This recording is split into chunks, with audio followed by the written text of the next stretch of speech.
Bismillahirrahmanirrahim. Assalamualaikum warahmatullahi wabarakatuh.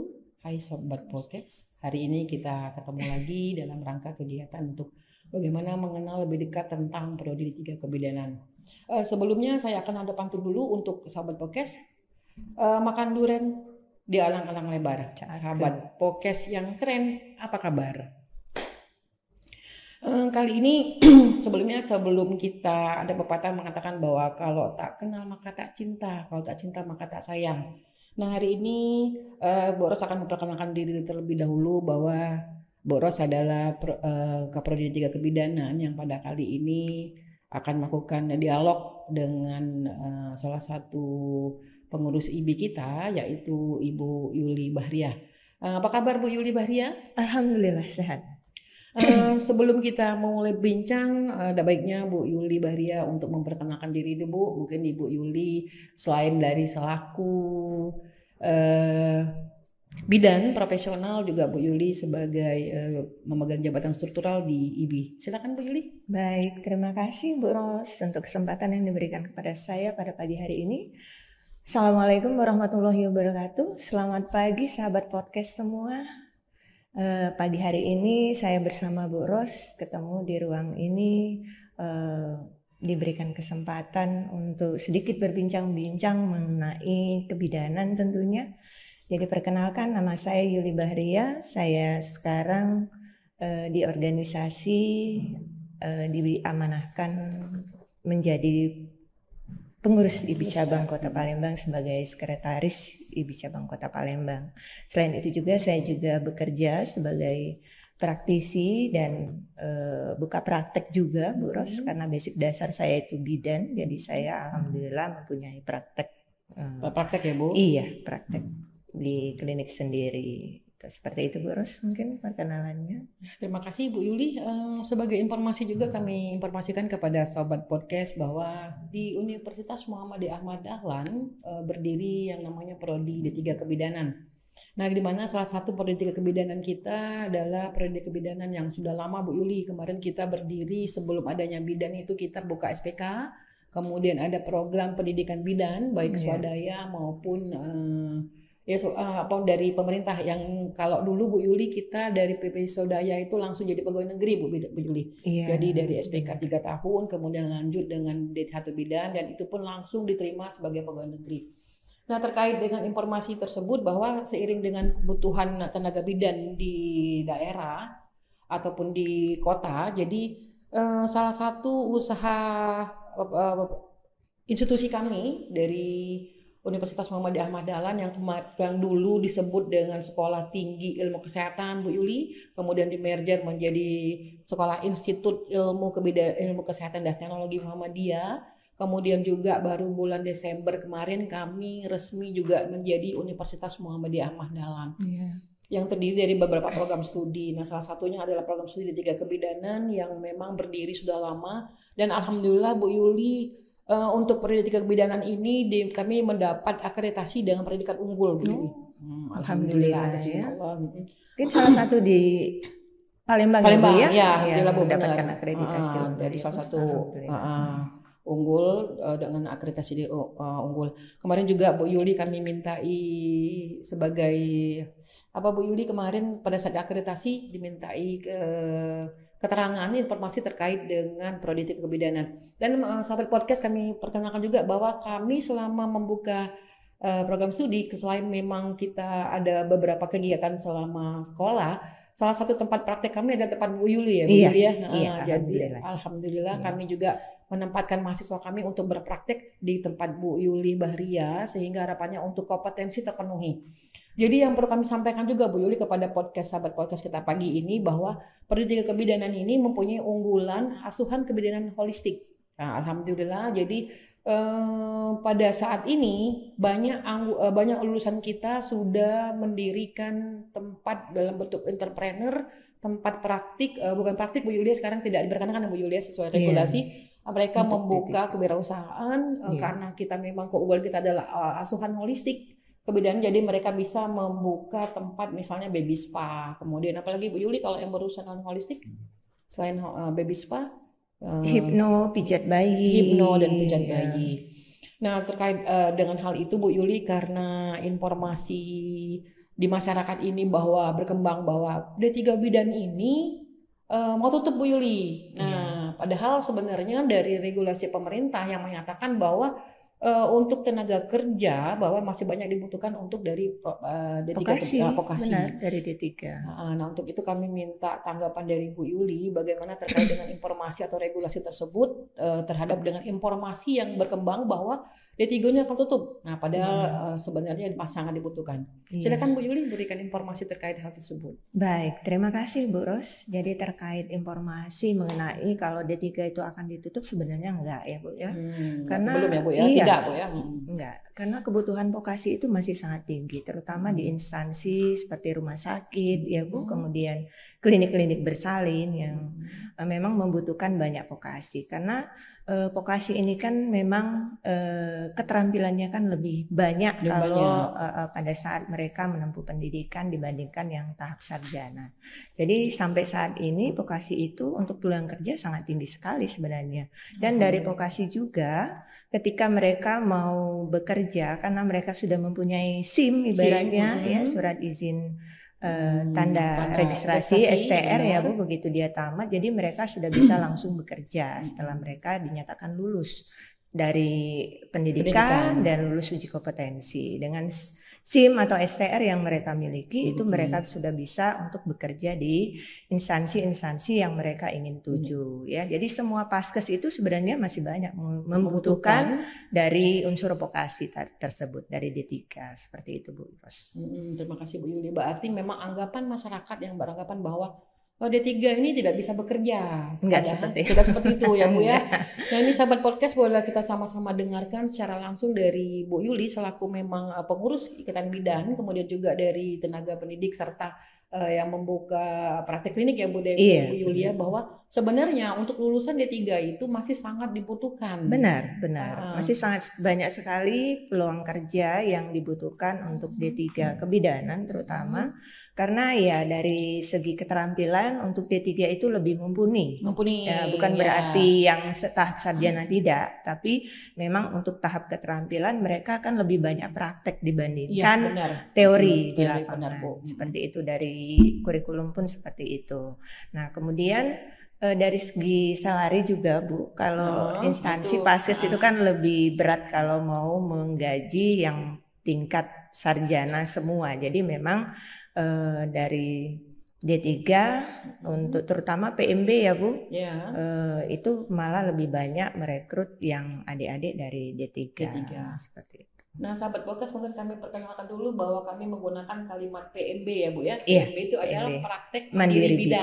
Nah, jadi memang pada saat ini regulasinya bahwa PMB itu diberikan izin jika sudah melakukan pendidikan dari D3 lanjut ke S1 kemudian profesi. Tetapi keunggulan dari D3 ini adalah tadi kata Bu Yuli bahwa mereka sudah mengantongi SIM ya Bu ya. Sudah ada SIM. Kalau untuk bekerja, bisa langsung ya. Bisa langsung. Beda dengan tingkat sarjana. Kalau sarjana itu Bu Yuli memang 4 tahun sekolah, kemudian 1 tahun mengambil profesi, baru melakukan UKOM, kemudian baru bisa melakukan bekerja gitu ya. Nah, itulah kelebihan dari D3 dengan sarjana. D3 tadi bahwa kita sudah kuliah selama 3 tahun ya Bu. 3 tahun kemudian melaksanakan UKOM, kemudian baru bisa melaksanakan STR. Jadi kalau dari estimasi waktu sebenarnya untuk tingkat di dunia pekerjaan lebih efektif lah dengan kita memulai atau memilih program studi dari D3 ya Bu ya. Dari D3 kemudian untuk kalau memang tidak munafik kalau kita sahabat podcast pasti tujuan kuliah adalah ingin mencari kerja ya Bu. Pasti ujung-ujungnya mencari kerja. Jadi kalau saran kami dan Bu Yuli juga sudah mengatakan bahwa sebenarnya untuk tingkat lulusannya untuk daya serap kerja itu lebih tinggi dari D3, khususnya D3 kebidanan ya Bu ya. Karena tadi sudah langsung untuk lulus uji kompetensi dinyatakan kemudian mendapatkan mengantongi untuk bisa melakukan praktik walaupun tidak buka praktik tapi bisa bekerja di beberapa instansi ya Bu, di fasilitas kesehatan, contohnya di praktik mandiri bidan, kemudian klinik bersalin, kemudian di rumah sakit, puskesmas, itu juga sudah bisa kita bekerja di sana. Itu yang bisa kami sampaikan. Kemudian Bu Yuli, kalau dari mungkin jenjang karir nih Bu Yuli, kalau dari D3 itu bisakah jenjang karirnya memang bisa melampaui atau bisa bagaimana teknisnya untuk meningkatkan jenjang karir pada selesai dari D3, bagaimana Bu Yuli? Iya. Kalau terkait jenjang karir, tetap kita harus meningkatkan pendidikan kita ya Bu ya, tidak bisa hanya sebatas D3 saja. Jadi kalau untuk peluang kerja, memang peluang D3 itu akan lebih tinggi serapannya dibandingkan yang tingkatan sarjana. Terus sarjana ini juga kan dia harus lanjut dulu profesi, baru bisa bekerja tadi ya dengan menggunakan STR yang dia punya. Beda dengan D3, dia sudah mempunyai kebolehan ya ketika dia tamat dan dinyatakan kompeten dari uji kompetensi, dia bisa langsung masuk untuk melamar pekerjaan di instansi-instansi kerja. Kalau dari jenjang karir ya selagi kita mempunyai kemauan ya itu bisa kita lanjutkan ketika sarjana, profesi dan seterusnya. Tinggal kita tujuannya mau kemana DN-nya. Yang jelas kalau untuk vokasi dari segi keterampilan itu memang lebih baik dibandingkan yang tahapan sarjana. Tapi bukan berarti tadi sudah saya katakan bahwa sarjana itu bukan tidak baik, tetap bagus ya, semuanya bagus untuk tingkat jenjang pendidikan. Dan jenjang karir pun tidak berarti kecil kemungkinan untuk ketingkatan yang lebih tinggi, tidak seperti itu. Iya, seperti itu Bu Ros. Bagaimana sahabat podcast setelah mendengar informasi terkait dengan lulusan D3 Bu Yulia, kami harapkan motivasinya sehingga bisa bergabung dengan kami di D3 Kebidanan. Kemudian nanti ada beberapa pertanyaan lagi Bu Yuli. Pada saat di era kita globalisasi Bu Yulia, apakah untuk tantangan dan kompetisi dari D3 Kebidanan itu bagaimana untuk peluangnya pada saat ini Bu Yuli? Iya. Jadi untuk adik-adik yang D3 khususnya ya, karena sekarang memang tantangan dari dunia kerja itu sangat kompetitif sekali ya Bu ya, karena dari berbagai instansi itu sudah banyak sekali meluluskan. Jadi harapan kita tentunya adik-adik kebidanan khususnya yang D3 bisa mempersiapkan diri dengan meningkatkan dari segi pengetahuan ya secara konsep, kemudian keterampilannya juga harus mumpuni, bukan hanya dari teori ataupun praktek yang hanya didapat dari pendidikan saja, tapi bisa mencari dengan mengikuti kegiatan pelatihan, seminar ya untuk meningkatkan skill tambahan di luar dari yang kompetensi utama yang memang kita dapatkan dari instansi pendidikan seperti itu. Kemudian ya selain itu juga adik-adik harus bisa mengikuti perkembangan zaman saat ini ya Bu, apalagi kita sekarang kan sudah dihadapkan ke era digitalisasi. Jadi adik-adik harus bisa mengikuti perkembangan teknologi yang memang sekarang harus kita miliki ya, dan harus mampu untuk mengaplikasikan dan mengoperasionalkan ya, seperti itu Bu. Ya, terima kasih Bu Yuli. Kemudian juga kami informasikan Bu Yuli tadi terkait Bu Yuli membicarakan bahwa kita harus pada saat bersaing sehat dengan meningkatkan kompetisi kita di periode 3 kebidanan UMAD Palembang Bu Yuli, karena memang keunggulan kita adalah asuhan kebidanan holistik. Jadi pada saat semester 4 mereka sudah melaksanakan praktek Bu Yuli. Jadi di praktek klinik kebidanan 1 itu 6 SKS Bu Yuli, jadi 6 minggu mereka melaksanakan kegiatan baik itu di rumah sakit maupun di PMB Bu Yuli. Kemudian di semester 5 kita akan melaksanakan praktik klinik kebidanan 2 Bu Yuli, itu sebanyak 10 SKS. Jadi 10 SKS itu 5 SKS kita di rumah sakit, kemudian 5 SKS lagi di PMB. Lanjut lagi di semester 6 kita akan melaksanakan praktik klinik P3 itu sebanyak 8 SKS juga di PMB atau praktik mandiri bidan dan di puskesmas.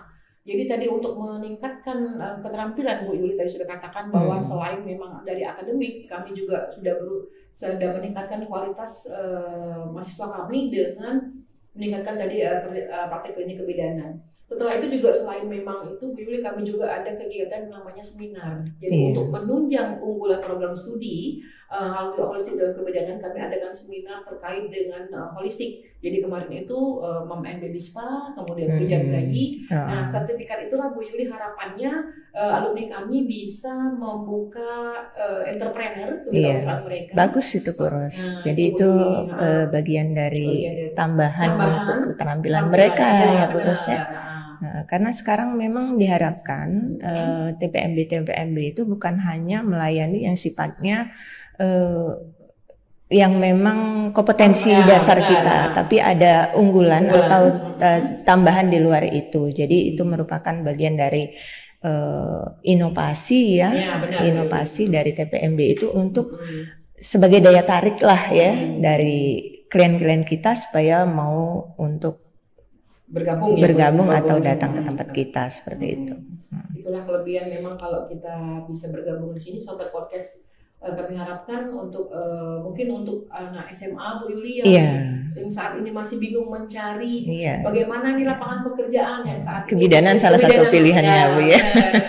Karena kita bisa dipersiapkan untuk mandiri tentunya ya Bu ya. Untuk mandiri, selain itu memang sudah cepat untuk 3 tahun kuliah kemudian bisa langsung lanjut kerja. Iya benar. Nah selain itu juga tadi pendidik kebidanan selain memang melakukan ada seminar Bu Yuli, kami juga meningkatkan mahasiswa kami untuk bisa lulus uji kompetensi Bu Yuli. Iya harus jadi, itu Bu. Harus Bu ya. Jadi dari kami coba nanti dicek oleh Sahabat Podcast di beberapa institusi yang mungkin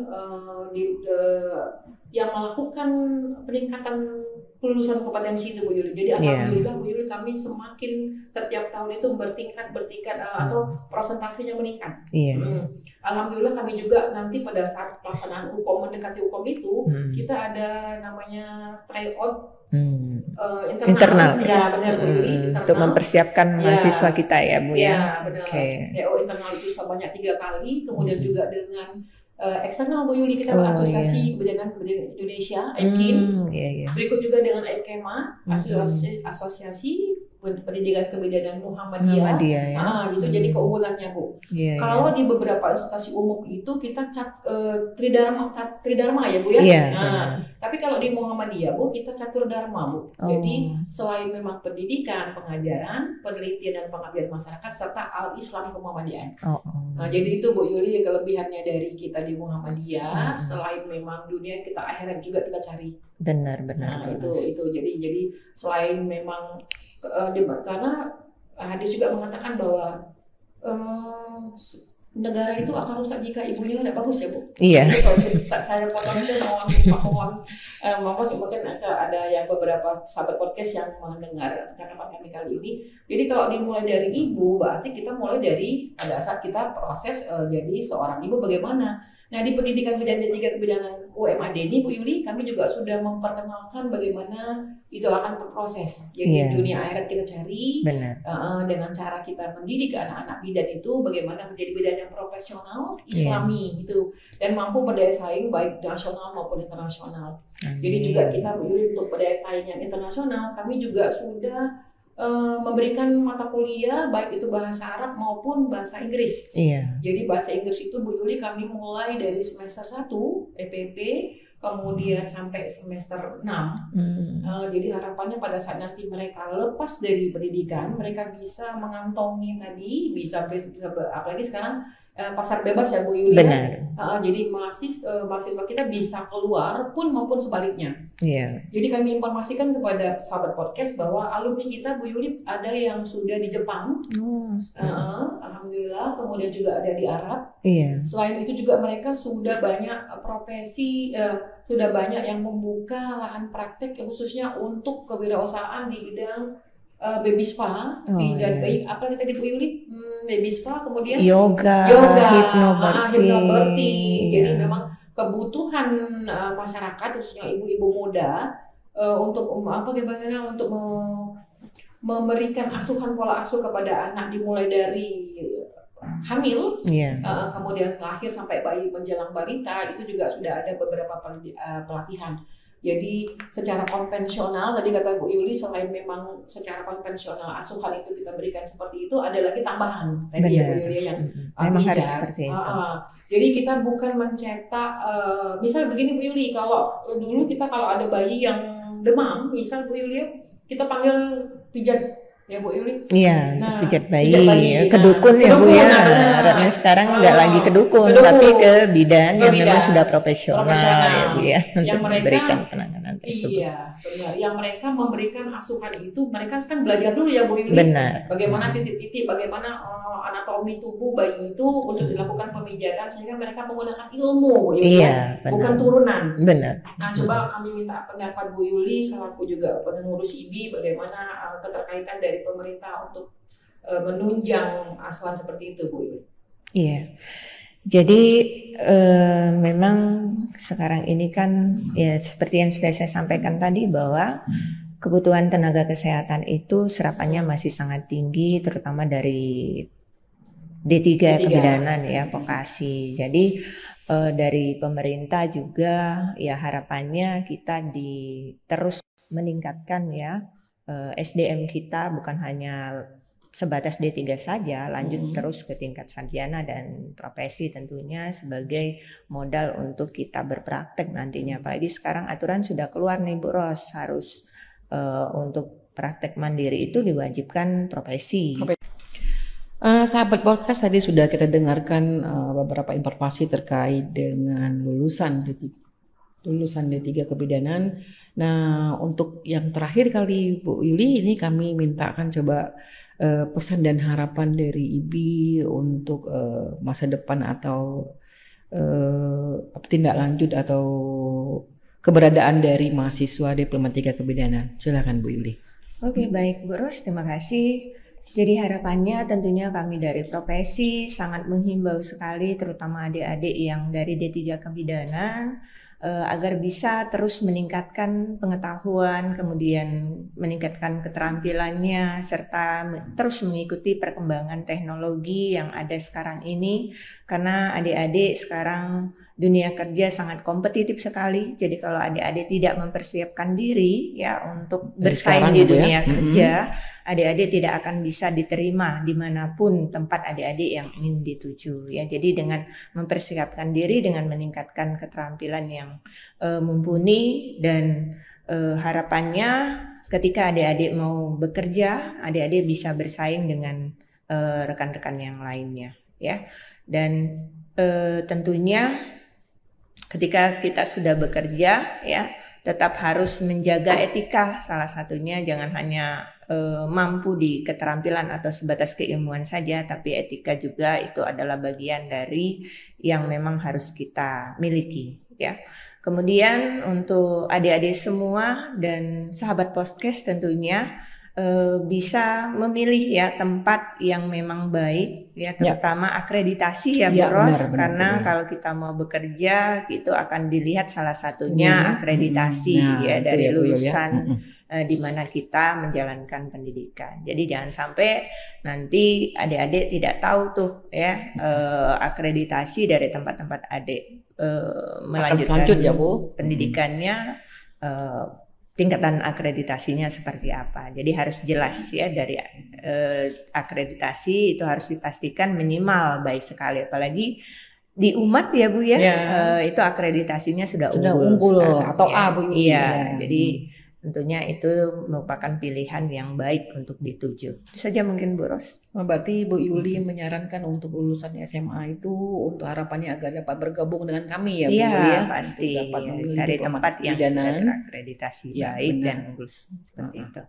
Ya, itu tadi sahabat podcast untuk terakhir kali perbincangan kita kali ini dengan Bu Yuli selaku pengurus IBI. Bu Yuli adalah sekretaris IBI Cabang Kota Palembang yang tadi juga sudah sama-sama kita membersamai kita hari ini untuk memberikan informasi terkait bagaimana prospek Diploma D3 Kebidanan ini di masa depan ya. Jadi harapannya bahwa adik-adik ini jangan berhenti belajar sampai di sini ya Bu ya. Iya.